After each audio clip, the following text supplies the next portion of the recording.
at maging ang Luzon, Visayas at Mindanao.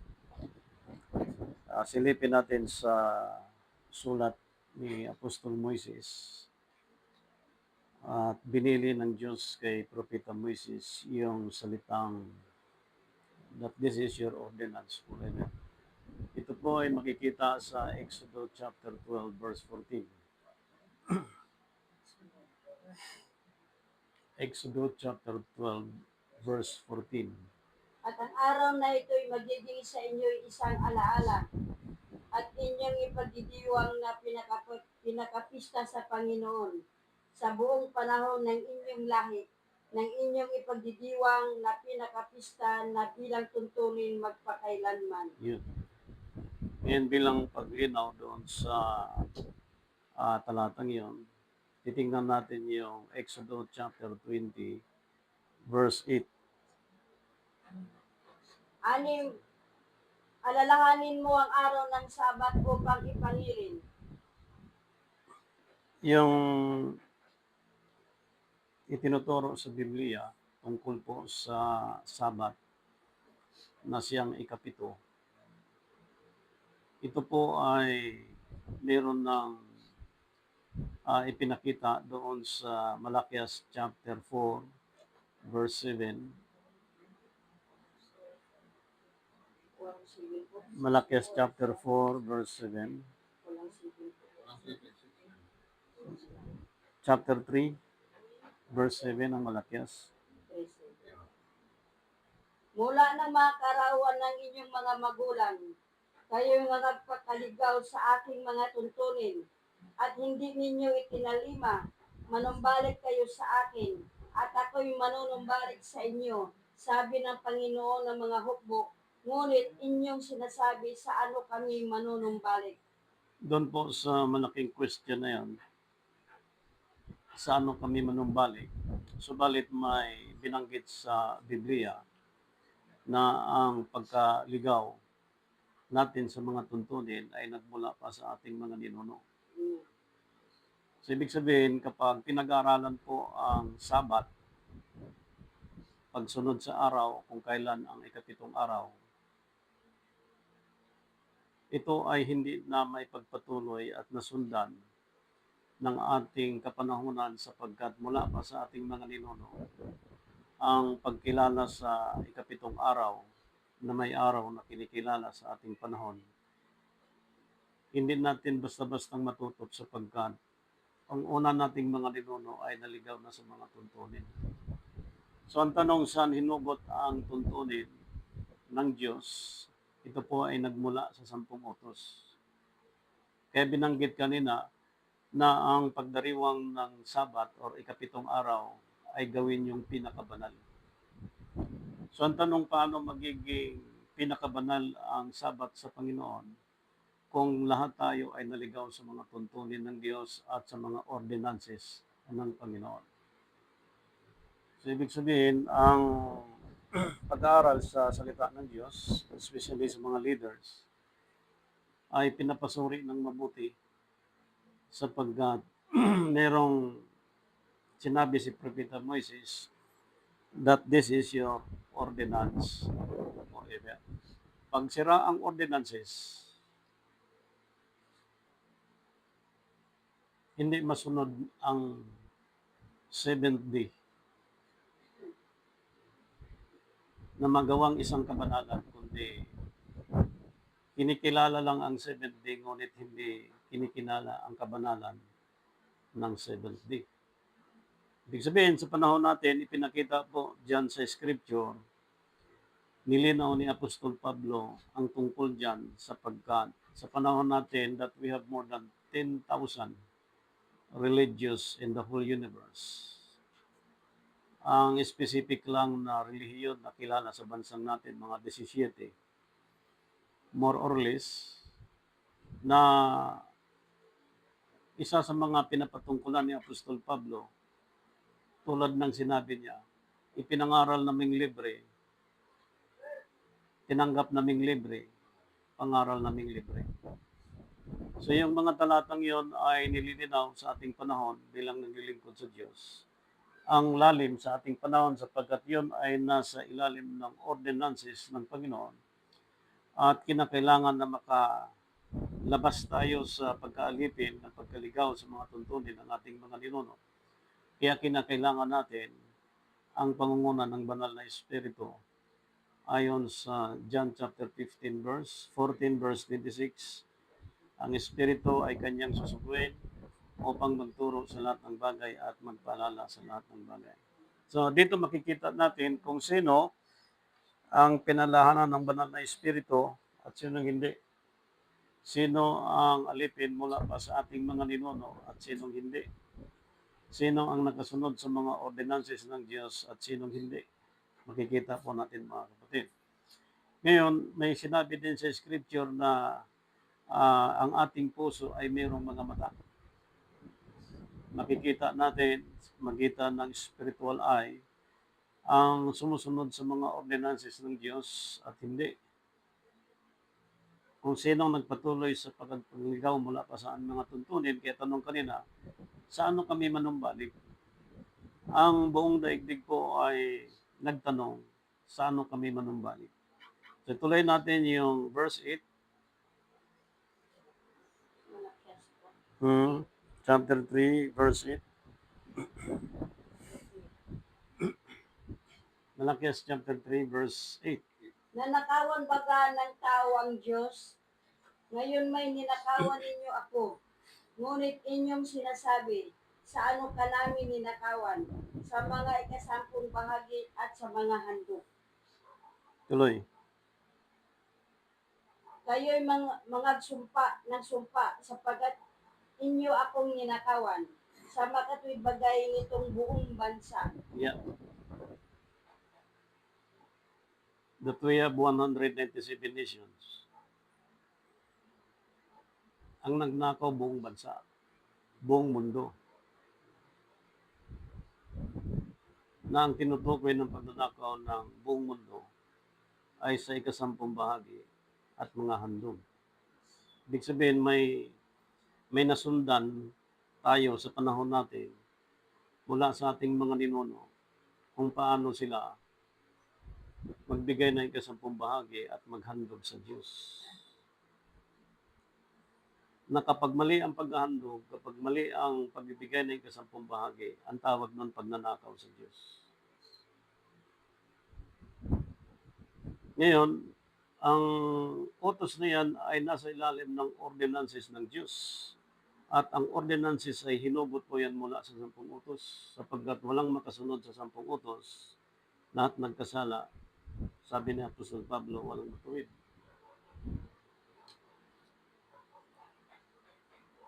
Kaya nagtanong ang bayan, sa ano kami nagkasala o nagnakaw sa Diyos? Sa ikasampung bahagi.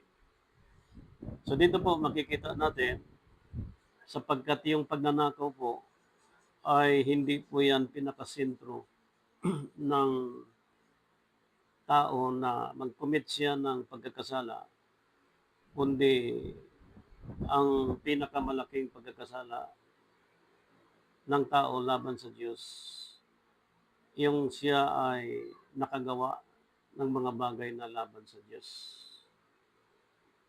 Halimbawa, ano ang umiral na kaganapan sa mga bansa? Kung nanonood po tayo ng YouTube at saka FB, ang umiiral po ay korupsyon. Ang korupsyon ay hindi siya biblical. Ngunit may pinagmulan ang salitang korupsyon sa Biblia. At ito ang diniin ni Apostol Pablo sa ating panahon sapagkat ang tao kinakailangan mabuhay hindi lang sa spiritual kundi sa material sapagkat tayo ay bilang normal na tao nangailangan tayo ng material na bagay.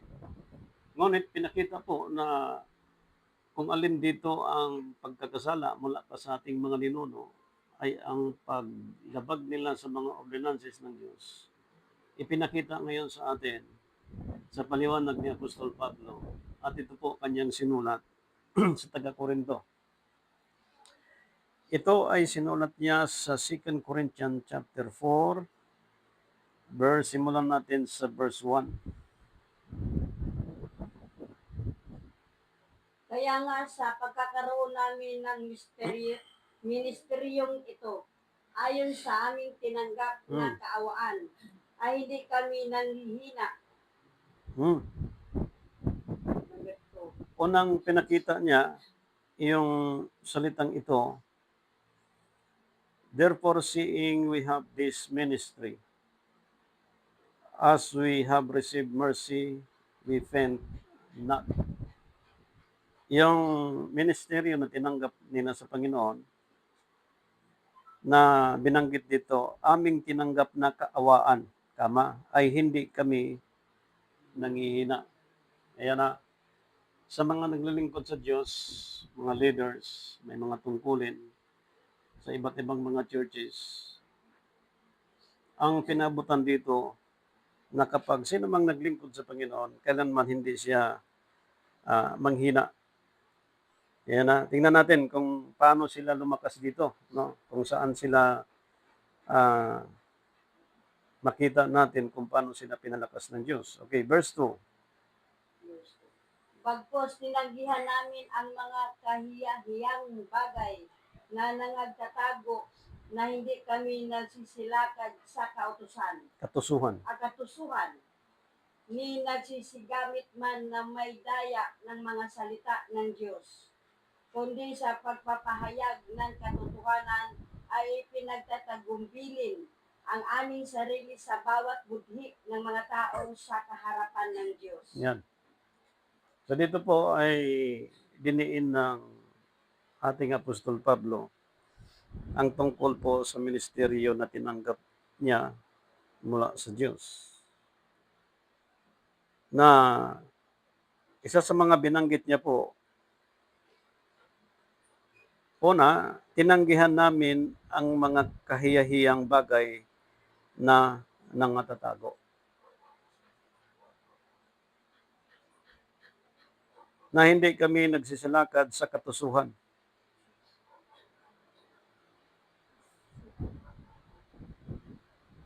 Sa English Bible,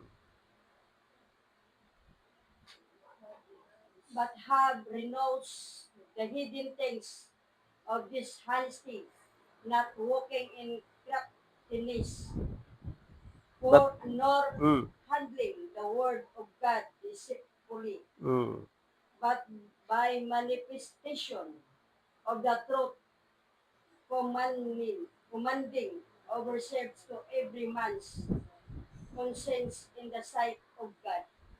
Yung word na in the sight of God, yung sa paningin ng Diyos, na makita ng Diyos sa kanyang mga lingkod, but have renounced the hidden things of dishonesty. If we talk light, that God create light and darkness, yung shine it from the darkness, even any hidden things, even in any dishonesty, ilalantad po yan ng Diyos. Halimbawa, corruption. Hindi mo na ilalantad yung kaganapan sa corruption kung bakit nagawa ng isang tao ang isang bagay na laban sa Diyos. Sapagkat ang ipinakita dito ni Apostol Pablo, but have renounced the hidden things of dishonesty, not walking in craftiness. Ibig sabihin may pinanghawakan si Apostol Pablo ng mga ordinances ng Diyos. At alam niya itong Malakias chapter 3 verse 7 na nor handling the word of God deceitful, but by manifestation of the truth, commending ourselves to every man's conscience in the sight of God. Yan. Yung word na dishonesty, Yung dishonesty po ay makikita mo na malaki po ang pagkakaiba na halos magkapareho lang din, yung corruption and then dishonesty. Sabi ni Paul, tinanggihan namin ang mga kahiyang bagay na natatago. Ibig sabihin itong parte ng kadiliman, nang mahayag sa mga apostol, tinanggihan na nila ito. Sa ating panahon, yung pagtanggap ng isang bagay na ibinigay sa isang tao, ibig sabihin, kaya mo tinanggap kasi binigay sa iyo. At anong purpose, bakit binigyan ka? At anong gagawin mo doon sa ibinigay sa iyo? Ayan po. Sapagkat may kaso ang ating mga ninuno na meron silang paglabag sa ikasampung bahagi at mga handog. So, ang sabi nga sa paliwanag ni Apostol Pablo, ourselves to every man conscience in the sight of God. So wala tayong ibang nakikita na isight dito yung government. Yung government na propesya ni Propeta Isaiah in chapter 9 verse 6 na ang panggobyerno ay ilalagay sa kanyang balikat. Yung panggobyerno na ilalagay sa kanyang balikat at mag-govern, ang tinutukoy po dito, hindi lang isang bansa, kundi lahat ng bansa. Pagdating naman sa church, ang mag-govern naman dito under Acts chapter 20, verse 28, ang mag-govern naman pagdating sa church ay pastor at bishop. Ang problema ngayon, sa pag-aaral na ito, sa ating pag-share sa maikling oras, ang bishop po na hinahanap natin na mag-govern in every churches ay tayo ng Espiritu Santo. Hindi tayo ng tao. Na itong tayo ng Espiritu ay hindi sila ligaw sa mga tuntunin base sa pagsunod sa mga ninuno at hindi rin nila sinusuway yung sinabi ng Exodus chapter 20 verse 8 na ang kabanalan, na ang ikapitong araw, na ang Sabat na ginampanan ng Diyo at nilinaw ni Christ sa kanyang panahon at nilinaw din sa ating panahon sa Spirit Dispensation kung anong araw ang pagkilala sa ikapitong araw. So, ang binanggit dito sa talata ng Deuteronomy chapter 25 verse 13, tingnan natin sa Tagalog.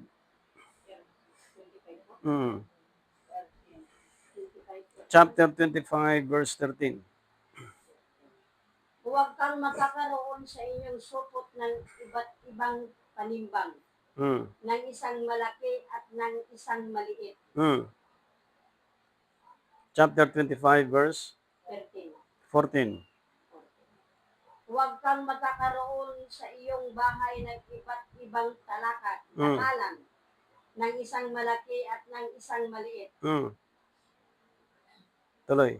Isang tunay at tapat na takalan magkakaroon ka. Isang tunay at tapat na takalan magkakaroon ka upang ang iyong mga araw ay tumagal sa ibabaw ng lupain. Ibinibigay sa iyo ng Panginoon mong Diyos. Ibig sabihin, ang magbibigay ng tamang takalan, Diyos. Sa ating panahon, ang nagbibigay ng utos para tayo ay tumupad sa ikasampung bahagi, Diyos. Ang nagturo din sa atin at magbigay ng tamang takalan para pagpalain ng tao kung paano maghandog ng tama para sa Diyos.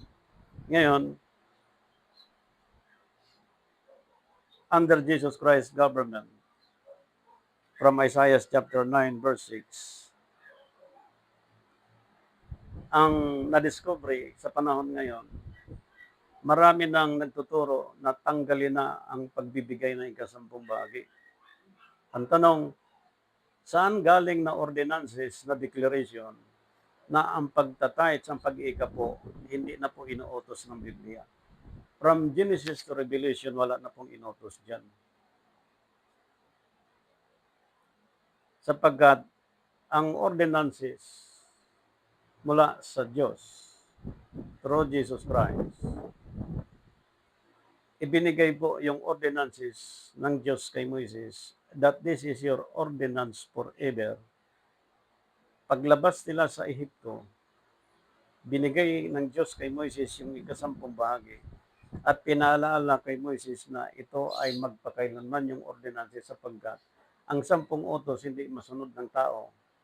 Therefore, we have Savior through Jesus Christ, through His ordinances na kailangan po sundin ito hindi sa ilalim ng batas ko sa ilalim ng biyaya.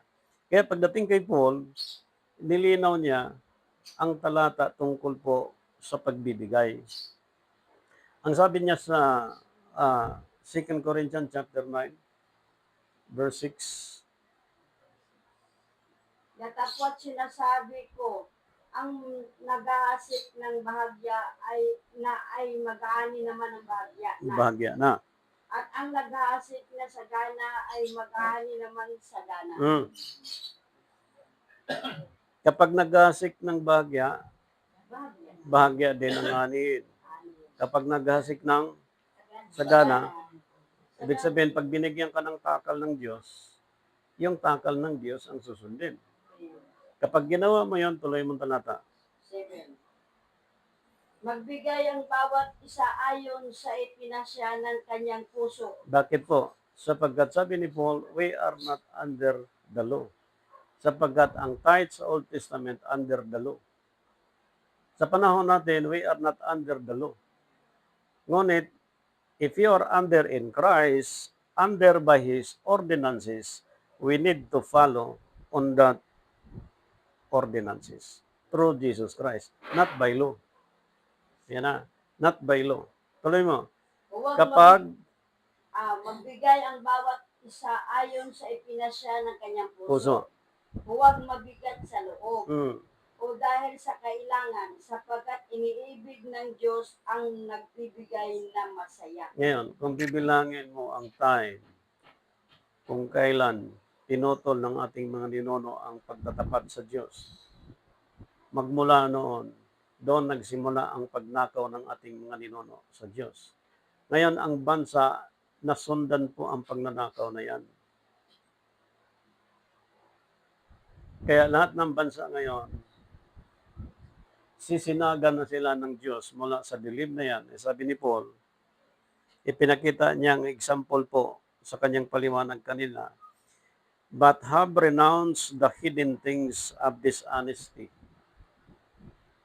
Ibig sabihin, yung takal na binigay ng Diyos, tulad sa bansa natin from 1987 Constitution, anong binigay na batas tungkol sa pagtatapat ng tao sa tax?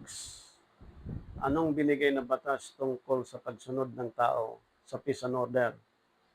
Anong pinakitang batas na ang utos ng saligang batas kailangan masunod mula sa pinakamataas hanggang sa pinakambaba? So lahat yun, inaisa-isa ng ating barangay kung paano pinaiiral. Hindi galing sa sariling barangay captain ang ordinances na pinairal, kundi yan po ay hinugot mula sa saligang batas. So meaning, sa time natin ngayon, ipinakita na ang pagpapatakbo sa panggobyerno ng Diyos at maging sa pagpapatakbo ng gobyerno sa sanlibutan ay nasa ilalim ng Romans chapter 13 verse 1. Walang kapangyarihan na hindi mula sa Diyos. So meaning, if there is any corruption, if there is any individual are involved the corruptions, ang taong ito at ang sino man ay merong paglabag sa ordinance ng Diyos. So nagawa niya ang pagiging corrupt na tao dahil una, ang pagsuway niya sa panggobyerno ng Diyos. So kapag sinuway ang panggobyerno ng Diyos, meron pong 4 pinakita actually, ang violation niyan. Kaya kung sinong mga bilyonaryo, mga trilyonaryo sa panahon natin ngayon o nagsisimula pa lang maging mayaman, kapag ginawa ang pagnanakaw, kapag ginawa ang pagiging hindi tapat, una, ang ibibigay po is crookedness. Ibig sabihin, pag crookedness, kahit naikot mo buong daigdig, ang buhay mo hindi alam kung saan direksyon. Ang alam mo lang, pag namatay ka, punerarya, at ang alam mo lang, pinangakuhan ka ng eternal life, pero wala naman. Yes, there is eternal life through Jesus Christ if masunod yung ordinances ng Diyos. Kapag hindi po masunod, yung panalangin 9 days and 40 days, wala nang bisa yun. Sapagkat ang mga ninuno natin, even in how many nations today, ay nagnakaw laban sa Diyos. Kaya po, ang sisihin talaga dito para sa atin, mga leader ng church, hindi naman lahat. Mga leader ng bawat bansa, hindi naman lahat. Sapagkat sila ang nag-feed under the constitutions of any nation, sapagkat pag sinabing government, ano ba ibig sabihin ng government? Government of Japan, government of China, government of our nations, Philippines. Pag sinabing government, what is the meaning of government? Una, territory. So we have Luzon, Visayas at Mindanao. Pangalawa, Constitution. Ano bang nakalagay sa 1987's Constitution? Pangatlo, people. Ilang tao tayo sa bansang Pilipinas? More than 114 million. So kung ikaw leader sa bansang ito, magmula sa pinakamataas hanggang pinakamababa, ito ay walang exempted ang sinuman sa pagsunod sa ordinances ng Diyos. Sapagkat pag sinabing you are under dishonesty in this nation, those nations that they are, ang unang tatakbuhan niya is crookedness. Wala tamang direksyon ng buhay. Pangalawa, deceitful. Yung nadadaya siya. Yung nagdadaya siya. Ayan na. Okay, meron kang billion, meron kang trillion. Pero ang direksyon naman ng buhay wala sa ayos. Ngunit ang pandaraya naman ginagawa niya ay patuloy na ginagawa niya. Okay, pangalawa yan. Pangatlo, dissimulations.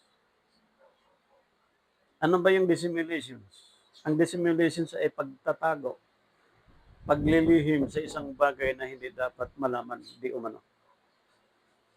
Ibig sabihin, ang dissimulations, merong ang tao na tinatago na isang bagay na hindi inilantad sa harapan ng Diyos at sa harapan ng tao. That is dissimulations. Yung deceitful, yung pagdaraya, yung crookedness, saan galing yung tatlong yon? Is from the dishonesty. So hindi tama na merong dissimulations at pandarayang gagawin ng isang tao sapagkat yan ay nagmula sa dishonesty.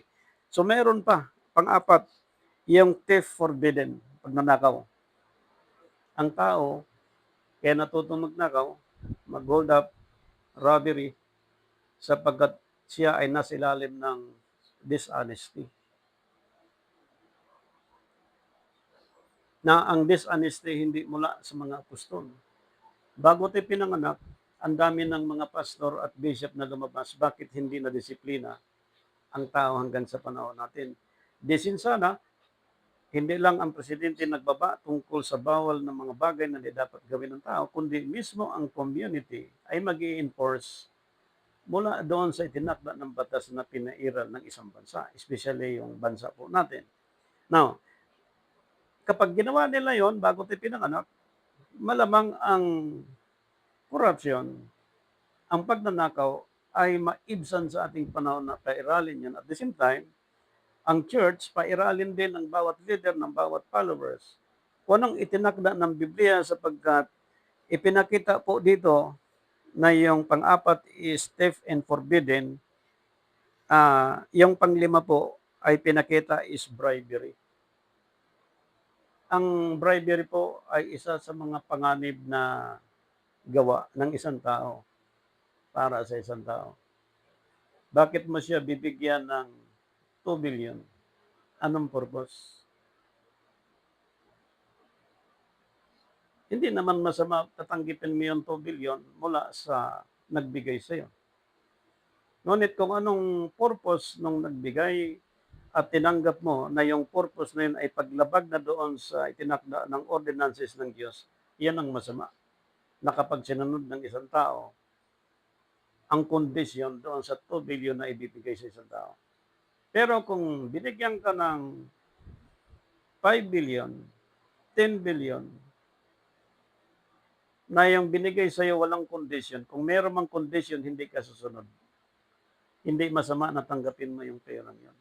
Pero kapag binigyan ka at may conditions, alam mo ang bribery sa panahon natin hindi mahirap intindihin. Yung susuhulan mong isang tao, yung bibigyan mong isang tao na meron kang conditions. Ngayon sa panahon natin, if we took church, kapag nag-tithes tayo, may conditions sa Diyos. Lord, malaki itong aking tithes.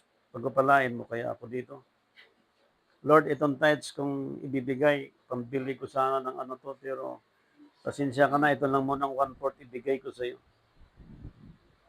Yung kaso pong pagnanakaw, base sa Malakias chapter 3, ito ay isang kaso ng paglabag ng tao laban sa Diyos under His Ten Commandments.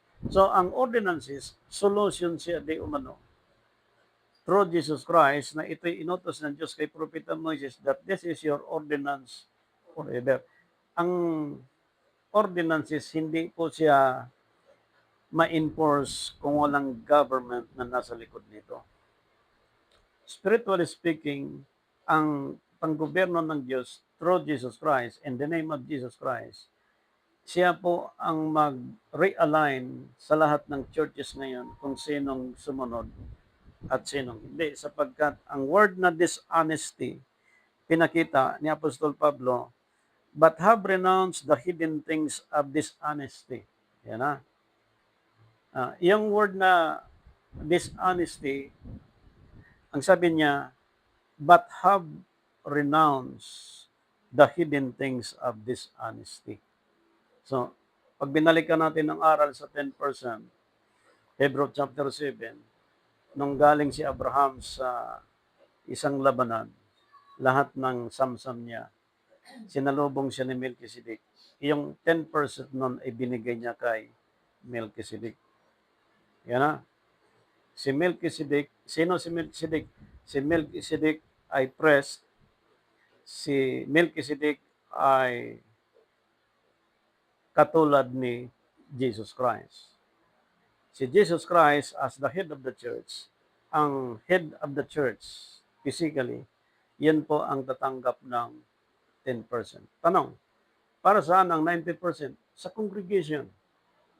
Ang nangyayari ngayon, lahat ng 10% na sa box ay hindi na dumaan doon sa proseso ng Biblia na 10% lang ang kukunin ng isang leader.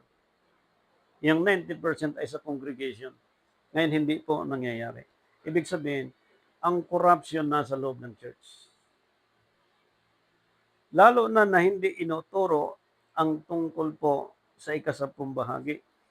Na walang talata, walang ordinances na forfeited na or kansilado na ang pagbibigay ng ika-10 bahagi. Kundi ang binanggit ni Paul, magbibigay tayo na ayon sa pasya ng ating puso. Bakit pasya ng pusong pagbabanggit? Sapagkat tayo ay wala na sa ilalim ng batas, kundi sa ilalim ng biyaya. Ibig sabihin yung 10 utos na hindi natin masunod, through ordinances of God, through Jesus Christ, masunod natin by grace. At sabi ng scripture, kung maghasik kayo ng bahagya, bahagya din yung anihin. Kung maghasik kayo ng sagana, ngayon kung sisirain mo pang 10 utos, sisirain mo pa ang pagbibigay ng ika-10 bahagi, anong nangyari sa nations natin ngayon? Alam nyo, kung nagmamonitor tayo, tayong mga leaders sa iba't ibang churches, magkano ang nirelease ng gobyerno sa limang tulong di umano sa mga mahirap, kulang-kulang 200 billion. Ngayon ang tanong, yung 200 billion na itulong sa mga tao, makikita mo sana ang improvement ng mga tao na nagtatrabaho sa tupad, nagtatrabaho diyan sa kalye, naglilinis, makikita mo sana improvement. Hindi po eh.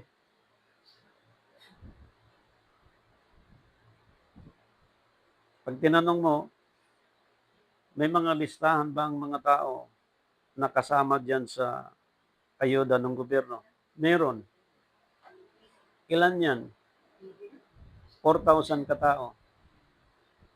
May listahan pero yung 4,000 napunta kay sa 4,000 katao. 'Di ba sa ating panahon hindi na po lingid sa ating social media. Flood control, may budget, ilang bilyon. Nung tiningnan ng isang lugar, pagdating doon wala man lang isang araw, sabi ng ating presidente na may ginawa na flood control. Ilang bilyon ang nilabas na pera. Tayo, galit pag nanakawan ka sa kapitbahay mo, chinilas, palanggana, kutsara. Galit din tayo pag sumakay sa jeep, may mga snatchers, may mga mandurukot.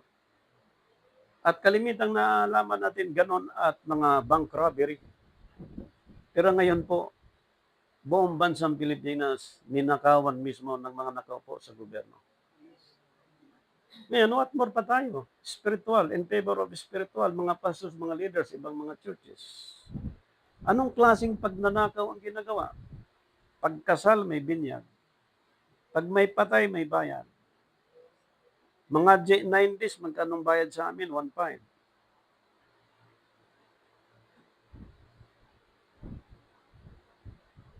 House blessing, magkanong bayad? Car blessing, magkanong bayad? Kukuha ka ng marriage contract, magpakasal, may bayad.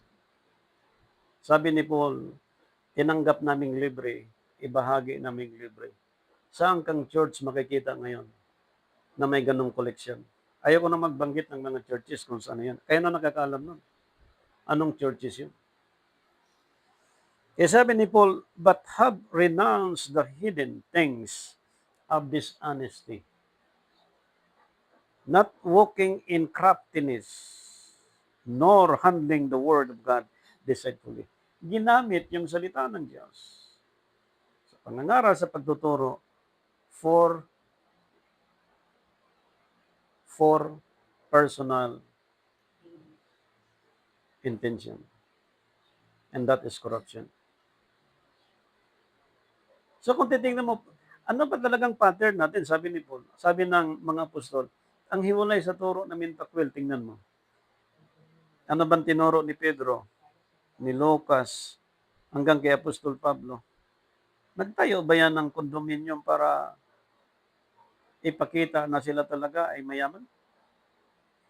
Nagtayo ba yan si Kristo ng katakot-takot ng mga building, mga masasaganang bagay na inalok sa kanya? Pero tinanggihan niya lahat yan. Nagbigay siya ng malaking example sa lahat ng tao sa buong daigdig na ito. Yes, there is how many billions of people today.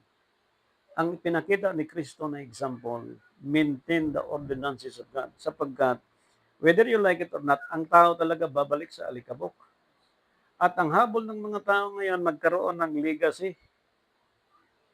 Ang legacy po, ang panganib dyan, yung bribery.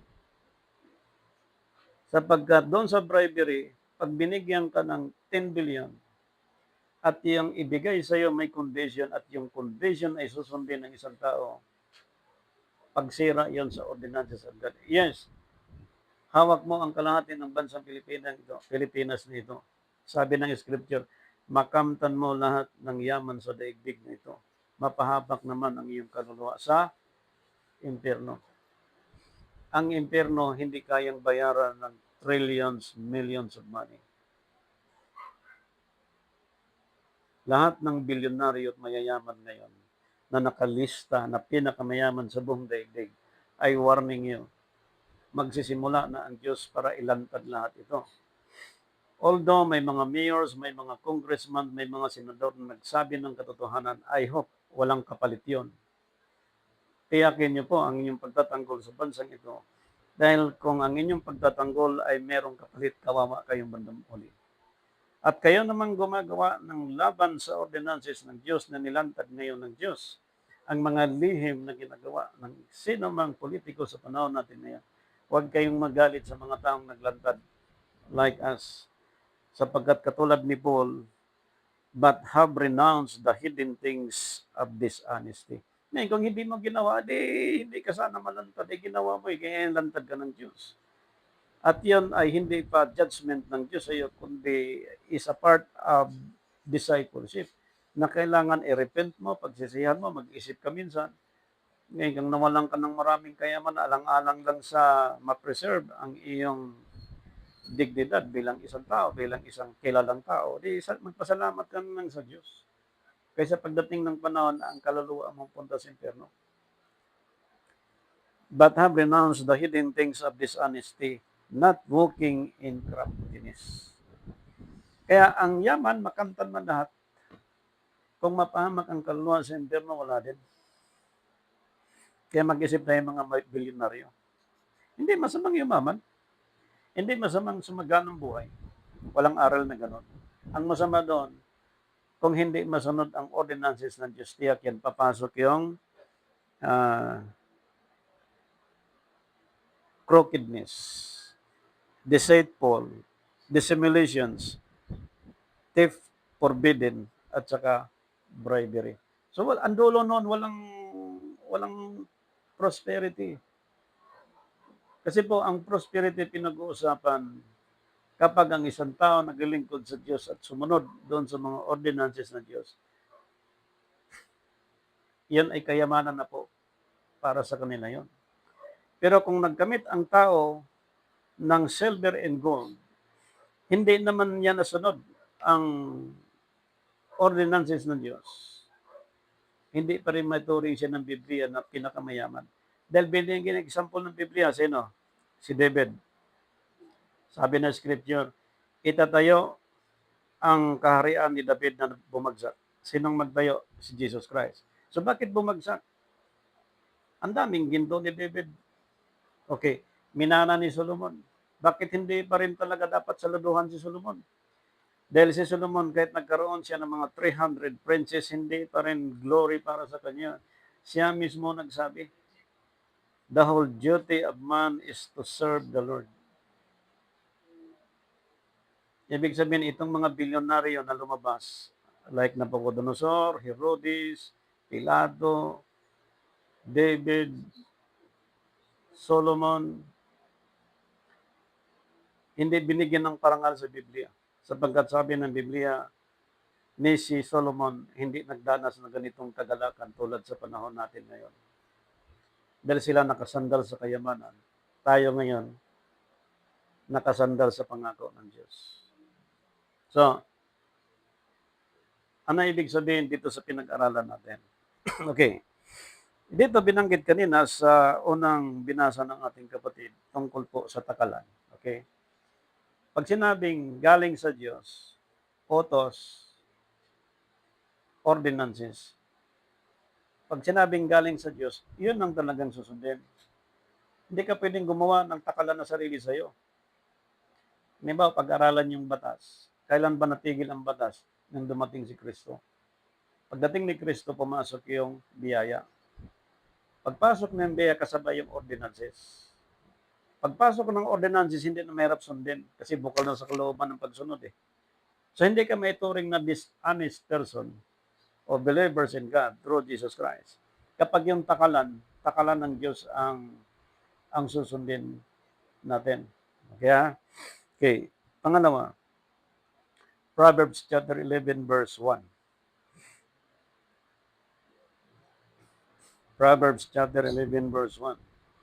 Ang marayang timbangan ay suklam sa Panginoon. Ngunit ang ganap na timbangan ay kanyang kaluguran. Di ba sabi sa Revelation, tinimbang ko kayo ngunit kulang. Kasi po, ang timbangan mandaraya. hindi na tugma. Bakit may mga timbangan sa palengke na mandaraya? Kasi po, maraming mga leader sa atin na hindi tumupad sa tamang timbangan. Ang mga leader natin hindi na gumamit ng tamang timbangan. Karamihan sa nagtuturo hindi na gumamit ang mga leader ng Biblia para ibase doon sa implementasyon sa loob ng Diyos. Na walang ibang magtimbang kundi ang salita ng Diyos.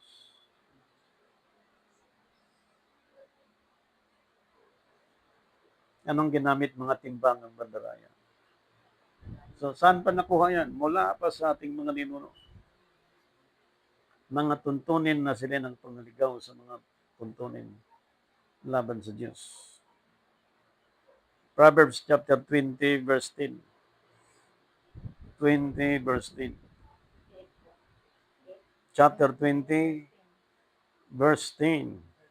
Mga iba't ibang panimbang at mga iba't ibang takalan, kapwa mga kadumal-dumal sa Panginoon. Pag-alis ng 10 bahagi,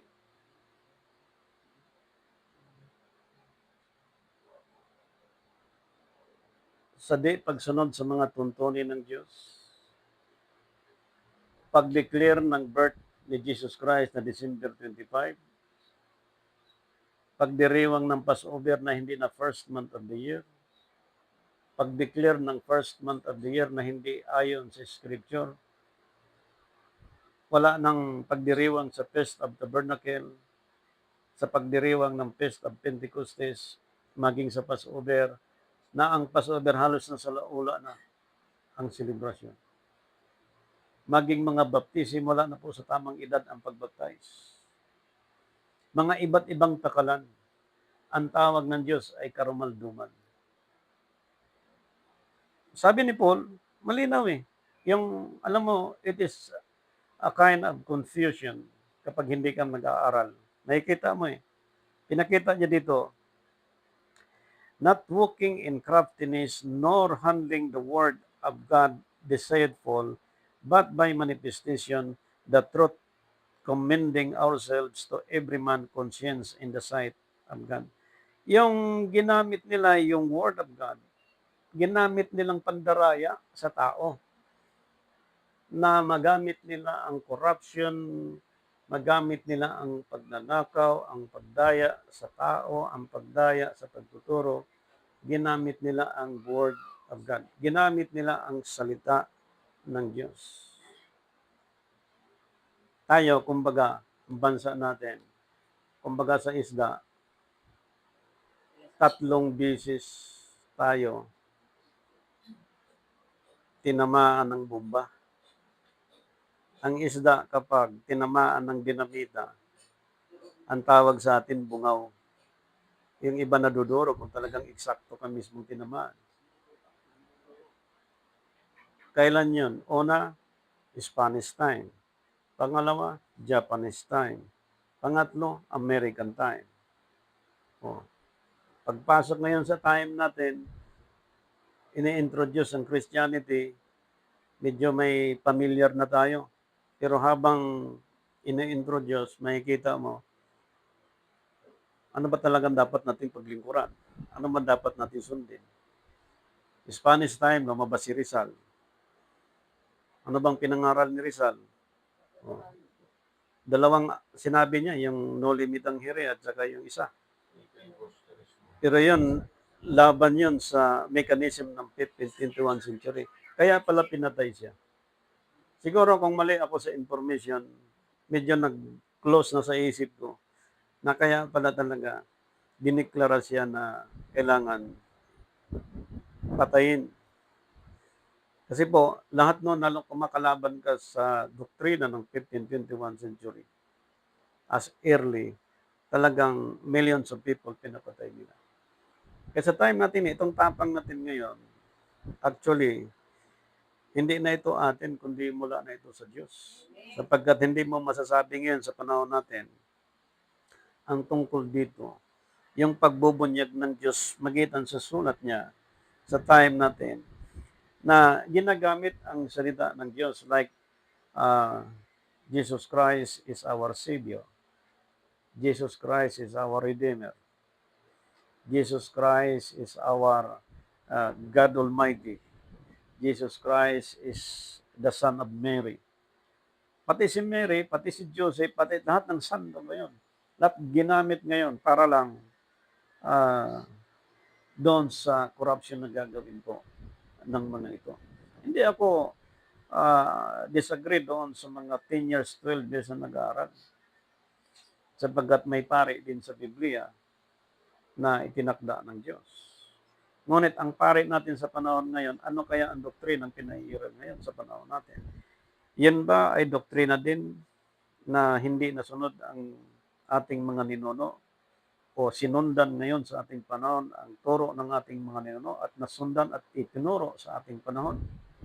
Or sinong mga pari na hindi nagtuturo ngayon? Pag pari ka na mula sa Roma, hindi ka pwedeng lilihis ng turo. Marami kaming nakilalang pare na parang kunwari lumabas sa born again. Ay ko lang sabihin. At kahit sabihin mong ganon, mahalata ka pa rin nagpapakunwari. Dahil kung gusto mo magbago, di lumabas ka pagkapare. Ba't tayo mong lumabas sa pagkapare? Anong nangyayari? Yung bribery, malawak po yun eh. Hindi lang sa financial, kundi sa physical, lahat ng klaseng gagawin para ang hindi pagsunod dun sa takalan na tinakda ng Diyos. Matawag siyang dishonesty. At yun po ay pinabulaan ni Apostol Pablo, hindi sila ganoon. Kaya nakakahiya sa isang lingkod ng Diyos sa panahon ngayon, na kapag may church ka, wala kang board of trustee. Kapag may church ka, nanggugulang ka sa iyong kapwa. Niloloko mo iyong kapwa. Maglilingkod ka sa Panginoon, tapos ang property ng iyong kapwa, aangkinin mo.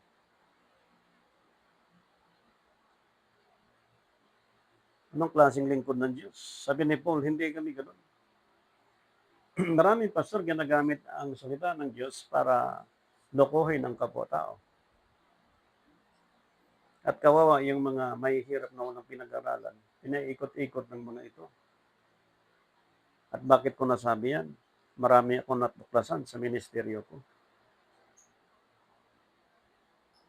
Na minsan nagawa mo na tulungan ang isang grupo para ang purpose ay mapurihan at maluwalhati ang Panginoon sapagkat in 27 years, merong isang church na pinabayaan na di umano ng mga pastor. Ngayon, ayaw nating magkaroon ng ganon. Ibinigay natin sa isang tao para i-maintain ang gawain ng Diyos. Hindi natin in-introduce sa sarili dahil tayong gumawa ng paraan, kundi sa ilalim ng panggobyerno ng Diyos, ipinakita ni Apostol Pablo na kapag hinayag niya ang mga hidden things tungkol sa pagsuway ng tao laban sa Diyos, yung word na dishonesty, lahat po malalantad dito. Kaya ang limang ito, ang last is bribery. Nagbigay siya ng example sa panahon natin. Kung anong meron yan, anong meron sa panahon noon, nataglay ngayon sa panahon natin. Okay. Para po, wala tayong exempted talaga sa panahon natin ngayon. Okay, tingnan natin ha.